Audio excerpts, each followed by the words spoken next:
All right, I'm going to try to respond to some more of these comments. I usually try to respond to as many comments as I can when I have the time to do it. This one is from GOX750, I think. And you say it's a major F up for sure. But why did they spend weeks planning and orchestrating the raid if they didn't want to do it? They could have just ignored her. You know what? I agree. I am equally perplexed by this because I think we're left with the reality that people like her also exist in those lower level forms of government and law enforcement in that area. And there's people in that area that equally feel the same way that she did. And there's like 3 or 4 other people, I guess, that also made a similar phone call. Because I guess they were disgruntled, from what I was reading, they were disgruntled that they weren't getting hired on at the plant. The plant was hiring people for $45 to $55 an hour, but you had to speak Korean. You had to, 안녕하세요, 감사합니다. You had to know how to open your mouth and communicate with the engineers and be an engineer. So there was 2 massive hoops. And in post-educated America, in ignorant America, where we're at now, where people have more value for an $80,000, Ram Rebel truck over a $65,000 education that they think are, a bunch, that is a waste of time that they're getting, that they're getting an education from a bunch of blue-haired liberals. They couldn't be further from the truth. But these are the things that they've been told that have disrupted their own ambitions. And so now they're left, right? Now they're left taking these kind of jobs where they finally have some amount of power and they have some amount of paycheck and some amount of money. And, this is what they're doing with it. And lo and behold, I can guarantee you that there was people at the very top level of INS and whatever that knew that this was going on. They likely would have put a stop to it. Why do I say this? Because imagine if this had gone down just 1 week earlier when President Lee from South Korea, their new president, was here in the United States, just 3 states north. Right? He's in DC and they're down there in Georgia, right? I've hiked from Georgia all the way up to DC before, right? So like 1,100 miles. And I'm here to tell you, ladies and gentlemen, that had this gone down when President Lee was here, you would have seen an international situation of epic proportions. And so I guarantee you it wasn't like, oh, just wait till he leaves and then we'll do it. Because I'm going to tell you, if anybody inside that administration had caught wind of that, they would have put the stops to that. Because I don't care how the entire country feels as a whole about the administration, or how half of them love him and half of them don't. That's not the point. There is a level of knowing,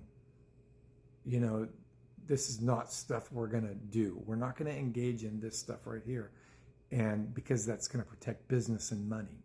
And this administration is all about business and money.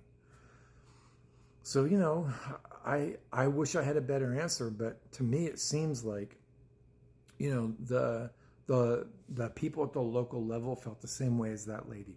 That lady's running for office, so she probably, was throwing her unearned political clout around that she doesn't have, telling people that she's going to be the next congressman or senator, and they're going to have to answer to her.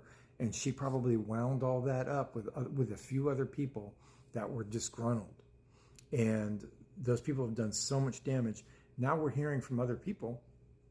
We're hearing from other people that have worked in other plants, including Ford plants that have always been built for the last 20 years by these Korean engineers. That the Americans, they build the buildings, the concrete, the steel, the infrastructure of the thing, and the Koreans come in and they put in all the technical materials and they train the people how to work it, or the people already know how to work it and they come in and they start building things.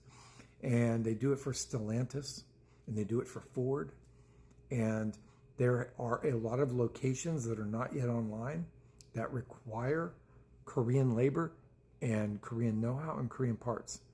This is what happens. This is what happens. We're going to go back to what we talked about all summer, ladies and gentlemen, what the baby boomers did to America. They decided to sell a lot of America's industry overseas because they believed in a profit-driven model. And that is why all of this highly technical stuff that we need is overseas. Now, the Koreans, they come in, they don't train the people to do what they're doing, but they'll train the people how to use the plant. So they're not going to train you how to fish.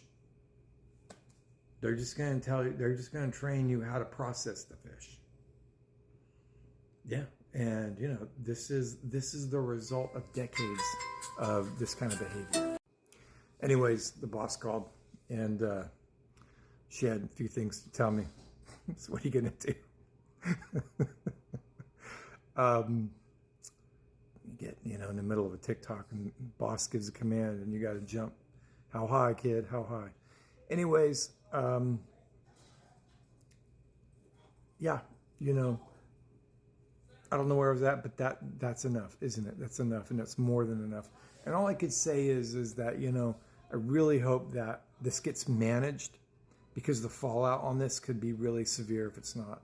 This has a spider network that goes into so many other manufacturers, from, you know, Mazda and Ford and a lot of other people. And so the ripple effect on this could be massive. And I just hope that it's not, because nobody wants negative fallout just to have negative fallout, just so people can say, oh, see, I told you. You know, I'd rather that not be the case. And so for the people that are like, oh yeah, you know, I really hope that happens. I don't, because people are going to lose their jobs. But, you know, from here forward, I'm going to say people really need to focus on education, because if they're offering jobs at $50 an hour, and the only thing holding people back was their inability to 안녕하세요, you know, 고맙습니다, like, that's foolish. That's foolishness. Foolishness. If I lived over there, you would have seen me up in there. You would have seen me up in there. And I would have been doing Korean like nightly.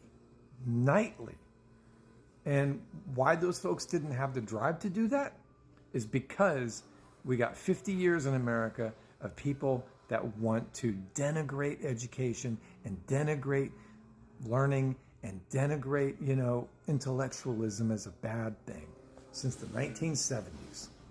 Thanks, boomers.